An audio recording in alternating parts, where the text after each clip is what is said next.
Hello students. बड़ा ही interesting topic Indian monsoon, जो आप ये कह सकते हो सबसे कंफ्यूजिंग टॉपिक है। टॉपिक इसलिए इसको हमने कल भी डिस्कस किया था और मैंने कल आप लोगों को जो मानसून है भारत के अंदर आता है उसकी विशेषताएं भी बताई थी। आज हम डिस्कस करेंगे कि ऐसे कौन कौन से फैक्टर्स हैं जो इंडियन मॉनसून को लाने में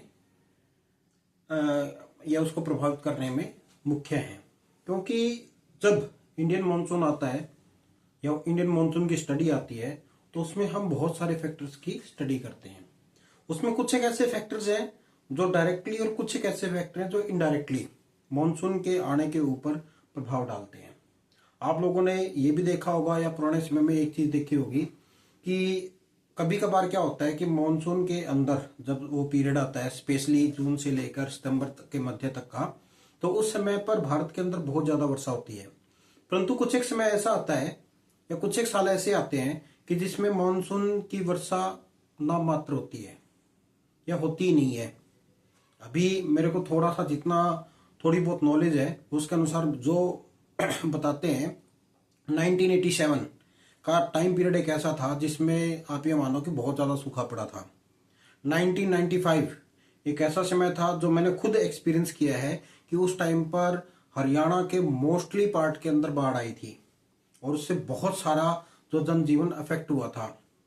अभी पीछे ही की बात ले लेते हैं कि पिछले साल या इसी साल 2025 के अंदर पंजाब के अंदर बहुत ज्यादा तबाही आई थी। हरियाणा के कुछ एक पार्ट, स्पेशली जो हिसार राज्य है, वो हिसार जिला है, वह बहुत ज्यादा प्रभावित हुआ था। और उसमें स्पेशली ये जो बदावड़ गांव है, उसके बाद सरसोद है, बिस्पड़ी है, ये पूरी की पूरी जो बेल्ट है वो वर्षा से बहुत ज्यादा प्रभावित हुई थी क्योंकि वहां पे बाढ़ के कंडीशंस थी। कुछ एक और बहुत सारे गांव हैं, मतलब मैं आप लोगों को एक छोटा सा वो दे रहा हूँ और व्यू दे रहा हूँ कि जो मानसून है उसको हम ये नहीं कह सकते कि जी हर साल आएगा, और हर साल आएगा तो कितना आएगा। ठीक है, वो जो औसत होती है, जो आईएमडी है, इंडियन मेट्रोलॉजिकल डिपार्टमेंट, वो हर साल मानसून के बारे में अपनी प्रिडिक्शन देता है।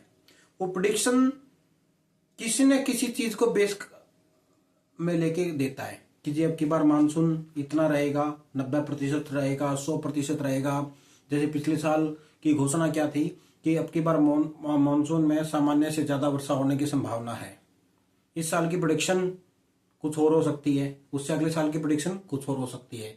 तो उसमें बहुत सारे जो फैक्टर्स होते हैं उनका सम्मिलित रूप करके फिर हम क्या करते हैं, मानसून की प्रिडिक्शन करते हैं। तो इसमें कुछ जो फैक्टर्स हैं जो मुख्य रूप से भारत की जो मॉनसून है या जो जिस प्रकार से हम भारत की जलवायु के बारे में जब बात करते हैं तो उसमें मॉनसूनी जलवायु बोलते हैं। तो उसमें कुछ एक जो मेन फैक्टर्स है, क्योंकि there are number of factors, बहुत सारे ऐसे कारक हैं जो भारतीय मानसून को प्रभावित करते हैं। परंतु हम उसमें से कुछ एक फैक्टर्स जो स्पेशली यहाँ पे कह सकते हो डायरेक्टली भारतीय मानसून को प्रभावित करता है, तो उसमें जो फर्स्ट फैक्टर है कि एक शब्द है स्पेसिफिक हीट, जिसको हम बोलते हैं हिंदी में विशिष्ट उष्मा। ये एक बड़ा आप ये कह सकते हो साइंस की टर्म्स है, और इसमें क्या होता है कि किसी भी जो एलिमेंट है या वस्तु है उसके तापमान को 1 डिग्री सेंटीग्रेड तक बढ़ाने में कितनी उष्मा की आवश्यकता पड़ेगी या ऊर्जा की आवश्यकता पड़ेगी, उसको हम विशिष्ट उष्मा बोलते हैं। किसी भी एलिमेंट वस्तु के तापमान को 1 डिग्री सेंटीग्रेड तक बढ़ाने में कुल कितनी ऊर्जा की आवश्यकता होती है, उसको उस वस्तु की विशिष्ट उष्मा कहते हैं। अब क्या होता है, जब हम यहाँ पे बात कर रहे हैं फैक्टर्स में, आप इसको फैक्टर्स भी बोल सकते हो, आप इसको एक रीजन भी बोल सकते हो, क्योंकि जो हमारी थ्योरी है मानसून की उत्पत्ति की, वो एक थ्योरी सी के ऊपर डिपेंड करती है। आप लोगों को सभी को पता है कि धरती और पानी दोनों का गर्म और ठंडा होने की जो अवधि है वो अलग अलग होती है। पानी देर से गर्म होता है, देर से ठंडा होता है। भूमि जल्दी गर्म होती है, जल्दी ही ठंडी हो जाती है। यही एक कारण है कि जितने भी एरिया हैं समुद्र से दूर हैं वहां पर एक्सट्रीम कंडीशन ऑफ क्लाइमेट मिलती है। यानी कि और जो प्रदेश समुद्र के नजदीक हैं, जल के नजदीक हैं, वहां पर आपकी इक्वेटेबल सम जलवायु पाई जाती है। मतलब क्या होता है, वहां पर आपका जो दैनिक तापांतर है वो कम रहता है बनिस्पत के जो अंदरूनी भाग हैं। उसका मैं उदाहरण देना चाहता हूं कि गर्मियों के महीने में राजस्थान के अंदर जाओगे तो राजस्थान के अंदर दिन के तापमान बहुत ज्यादा होगा, मगर रात को है ना, आपको जब सोओगे तो चादर ओढ़ के सोनी पड़ेगी।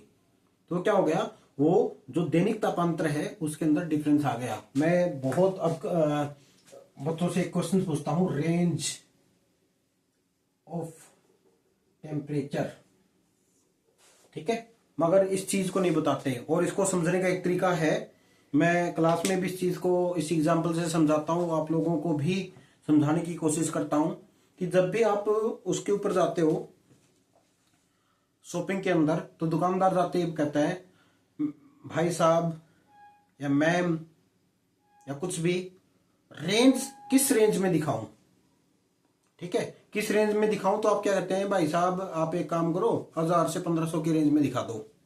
तो आपने एक चीज ले लिया 1000 से 1500 रुपए, ये आपकी रेंज है। रेंज कौन सी होगी, स्टार्टिंग 1000 लास्ट 1500। मतलब आप क्या करोगे, अगर कोई भी आर्टिकल, कोई भी वस्तु अगर आप लोगों को पसंद आ गई तो आप उसके ऊपर 1000 रुपए से लेके 1500 रुपए तक खर्च कर सकते हो।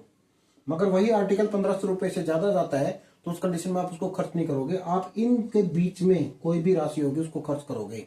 तो आपका जो रेंज होगा हाईएस्ट माइनस या मैक्सिमम माइनस मिनिमम, तो ये आपकी रेंज आएगी 500, ठीक है। टेम्परेचर रेंज में भी सेम कंडीशन होती है कि दिन के अधिकतम और न्यूनतम तापमान का जो अंतर होता है वो आपका तापांतर कहलाता है। और ये कंडीशंस कहां पे आती है, क्योंकि जैसे जैसे कोई भी स्थान भूमि के ऊपर होता है वो जल्दी गर्म होगा। समुद्र के अंदर वो ट्रांसपेरेंट होता है तो उसकी सूर्य की किरणें काफी अंदर तक जाती हैं, तो उसको एक ज्यादा एरिया को उसका टेम्परेचर इंक्रीज करना पड़ता है। और ये कंडीशंस क्या कहती है, ये कंडीशन ये कहती है कि उस कंडीशन में तापमान में अंतर की वजह से जल से स्थल की तरफ पानी चलना प्रारंभ कर देती है। तो उस कंडीशंस में ये फैक्टर काम करता है, ठीक है। सेकंड जो आपका है ITCZ, इसको बोलते हैं इंटर ट्रॉपिकल कन्वर्जेंस जोन।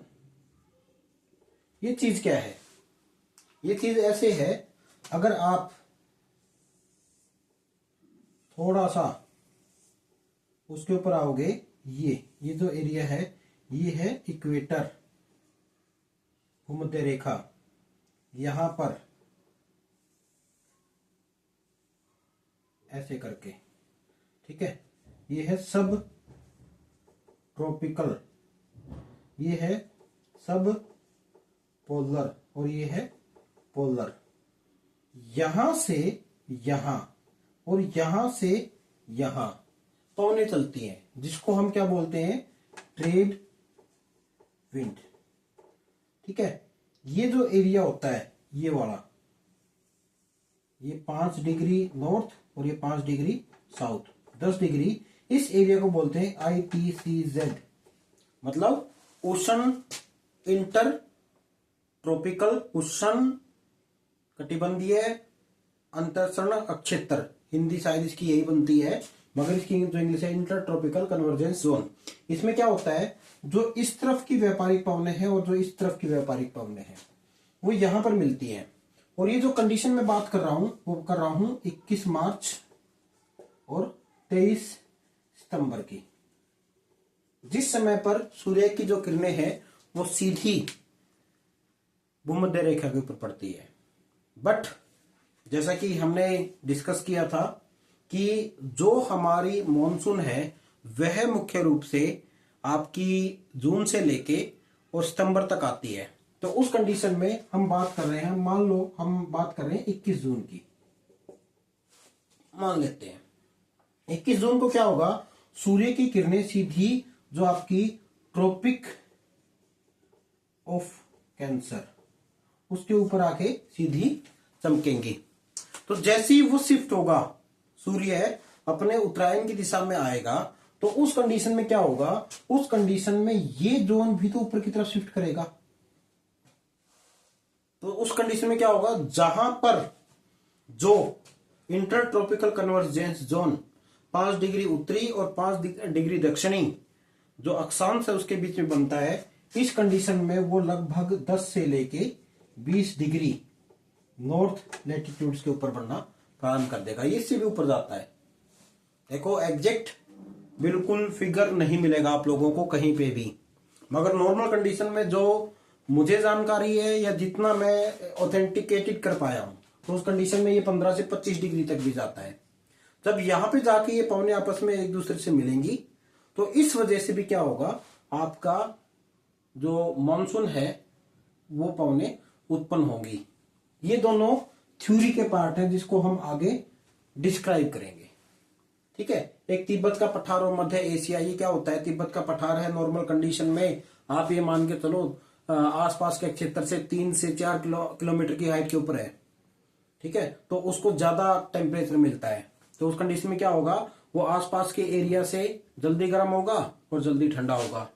तो उस कंडीशन में वहां पर जो प्रेशर कंडीशंस हैं वो बिल्कुल विपरीत मिलेंगी, क्योंकि टेम्परेचर और प्रेशर का आपस में इनवर्स रिलेशनशिप होता है। या आप इसको ऐसे बोल सकते हो कि टेम्परेचर और प्रेशर सांप और नेवले की दोस्ती होती है उनकी, मतलब वो एक दूसरे के विपरीत चलते हैं, दुश्मन होते हैं एक दूसरे के। अगर टेम्परेचर ज्यादा प्रेशर कम, टेम्परेचर कम प्रेशर ज्यादा, तो उस कंडीशन में क्या होगा, जो पवने हैं वो आपकी हाई प्रेशर से लो प्रेशर से हाई प्रेशर की तरफ चलती है। ठीक है, वो आपकी जो पवने हैं वो आपकी हाई प्रेशर से लो प्रेशर की तरफ चलती हैं, जिसकी वजह से ये एक सर्कुलेशन बनता है। तो इसको भी हम आगे डिस्कस करेंगे। ठीक है, उसके बाद आता है हिमालय पर्वत। हिमालय पर्वत का सबसे ज्यादा इंपॉर्टेंट रोल है। इंपॉर्टेंट रोल क्यों है, क्योंकि हिमालय उत्तर दिशा में है। जब ये पवनें आती हैं एक अरब सागर से, एक बंगाल की खाड़ी से, तो इन पवनों को ये रोक के वर्षा करवाता है पर्वतकृत।